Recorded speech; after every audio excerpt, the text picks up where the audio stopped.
if you watched the episode a couple of weeks ago, we're going to continue with the questions with Jamie and Lindsey. If you haven't, push pause, go back a couple of weeks, watch that first episode, then come back to us right now.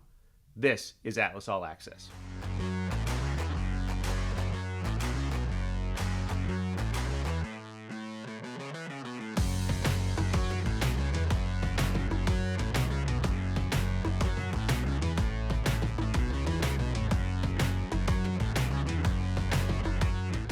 Welcome back. Hello. It's like we never left. I know. It really is. Okay, so first episode was more about that process to get started. Now these questions are going to turn more towards, okay, once you've decided you're going to get started and you're going through the process, what do you expect? What are the financial considerations and benefits of travel nursing? And what would you suggest? I know we're not tax consultants, but what would you suggest about finances in general for a traveling healthcare professional? Okay, first part of that question was...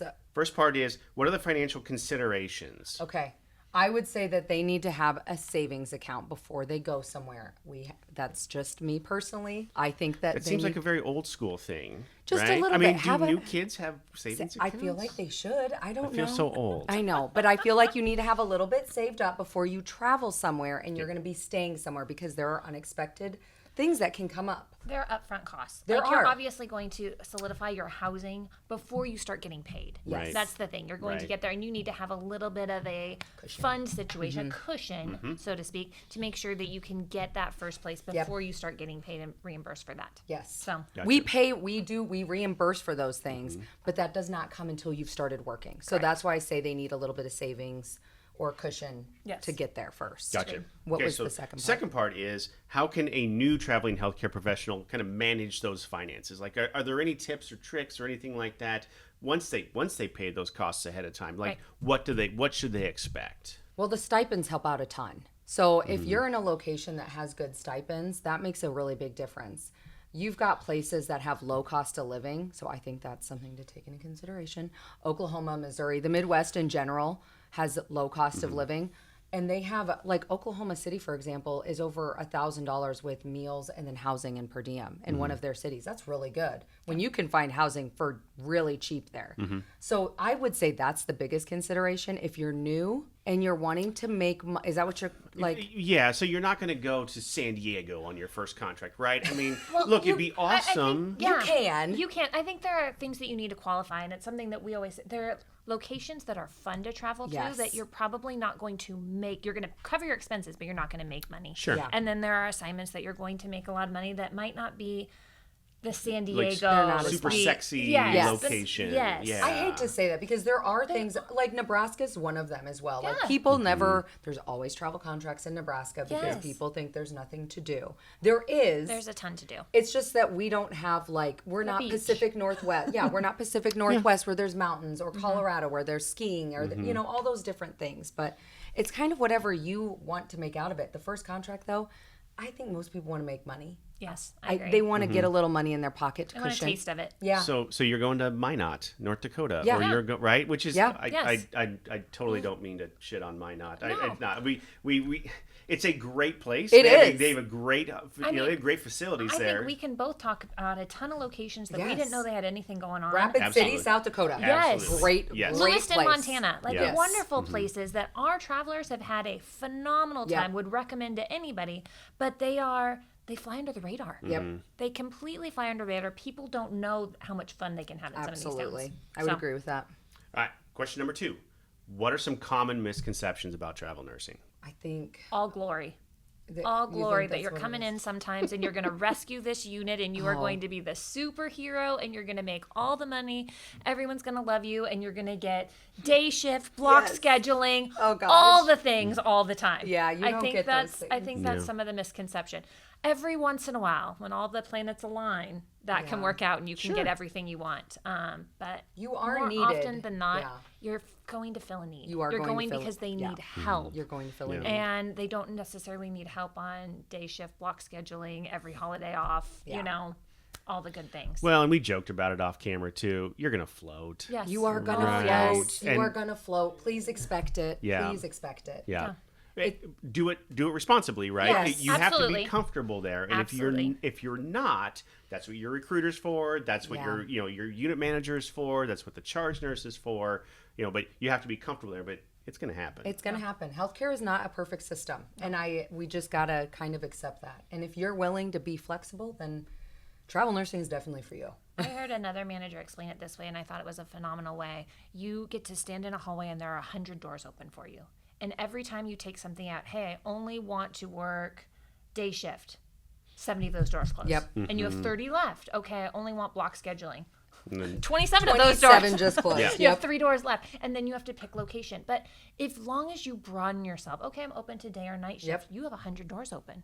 I'm ICU, You know? but I'm willing to float to PCU. Yes, all of Yep. a sudden maybe 4 doors closed. Okay, you have 96 doors still open. The world is at your Yeah. fingertips. The more open, the more flexible you are. let's talk about housing. So, what should a traveler expect on that contract with housing? How easy is it? How difficult is it? That goes into location. It Right. does. It really Yep. does. If you are in Minot, North Dakota, since you just said that, you're going to have to find it. It also depends on your preference. Like I have travelers that they're okay with the single room Airbnb, the private room or whatever, private access. Some do not. They want their own place. That makes it a little harder. Okay, so do you want a long-term stay hotel, which we look those up for you as Right. well, or do you want your own place? Are you traveling with the dog? If you're in a Right. college town, a lot of times they have long-term stay apartments that are furnished. Yep. So And that's right. I've looked into those a lot. And if those you're are and great opportunities. those are Yeah. great options because I know that Oklahoma has them, Nebraska has them, Iowa has them. You just have to find them, and you have to know what verbiage to use. So I think what I'm hearing is you need a resourceful recruiter that has been down this road before to help you out with that. Yeah. Yeah. Because look, Extended Stay America is a great choice. It is. It is. It's a great choice, but it may not be for everybody. Nope. Yep. Or like you said, that one room Airbnb is a great choice, but it may not be for everybody. Right. And you have to talk to your recruiter and figure out what is best for you, and then utilize that recruiter Yes. to make sure you get exactly what you're looking. All right, last question. Can you share any of those pitfalls or challenges that happen to that traveler, first contract, second contract, and then how to not get discouraged because of those pitfalls? This makes me so sad because I think about all the bad Yes. ones, and they stick with you. They do. There's so many variables out there that your traveler, that Atlas that facility doesn't have control over. Yeah. You know what I mean? I think you could probably tell some horror stories, and luckily they are one-offs. They are one-offs. We've worked with hundreds and thousands of travelers, and you always have everybody knows, you always have the horror stories. I had a nurse that ended up getting bed bugs in the place that she... Oh, mine And wasn't that terrible. bad. And Okay. we I don't know immediately what's- got her out of there. We found her a new place to live within, 24 hours. Like Yeah. we made it work and got it fixed, but she still had Bed bugs. bed bugs. Ugh. I had to wash Now all of her yep. clothes. You know what I mean? Gross. That's it. And we did not have control No. of that. You do not have control Right. over that. It's just, it happens. You can do sometimes. everything right along the Yes. way, and something still goes bad. Cancellation. A Cancellation, cancellation yes. when they just drove across the country. Yes. Oh my gosh, those are by far to me. I mean, bed bugs is terrible. Yeah. But when somebody drives from North Carolina to Oregon, Yeah. and then their contract gets canceled on a Friday, Oh. that is and we can't control that. There is Yeah. that is on the hospital, and unfortunately, Yes. we're doing everything we can to Yeah. try to hurry up and scurry and get you a new contract there. But at that point, that person, it's just You it's spent all hard. the money already. It's hard. Right? You've done everything that you're supposed to do along the way, and then something happens at the facility. That's only happened once to me. Oh, we have a recruiter on our team that this is happened, and oh my gosh, she's doing so well. He within 48 hours talked to all yeah. of our CMs, Yep. got her another job in a actually location closer to her housing than the hospital she was originally Oh, wow. at. Yeah. Like Best we case work scenario. overtime. We Yep. talk to all of our CMs. We call in all our favors anytime somebody gets Yep. canceled to make that happen. We really do. And a lot of times we are lucky. Sometimes we're not. Sometimes we got to pivot. Yep. You know. I would hands say on deck. that's something that you got to be prepared for. And that can happen in any job. Oh, yes. At any given time, Sure. Yeah. the hospital can let you go. This is just like something where you're planning on something and you get thrown a wrench. And so we just got to pivot, like The you nice said. thing about a recruiter is if you're at a hospital on your own, who do you have to fall back on? Who do you have to ask? Here, you have us. You have that's seeing the thing. The common that keeps running through my head through the whole time is there are a lot of agencies out there that don't have recruiters, that are recruiterless, and maybe you're making an extra $100 a week, or Yeah. or something like that. is it worth it? Yeah. Can you Because imagine if you every- got right, canceled and you didn't because have somebody to every- call?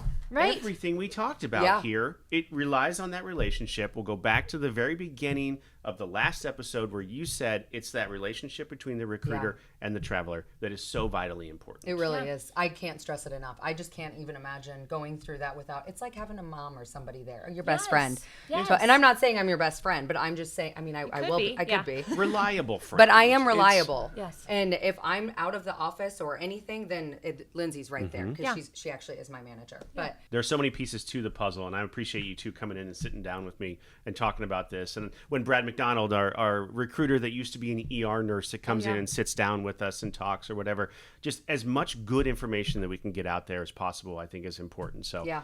thank you so much to the two of you. Absolutely. I want to do this again sometime. So Yep, we'll come be back here. again. You tell us when. I'll write all new questions and, Okay, and sounds we'll do good. it again. All All right. right? Sounds good. Thank you. Thank you. Bye. We'll see you next time.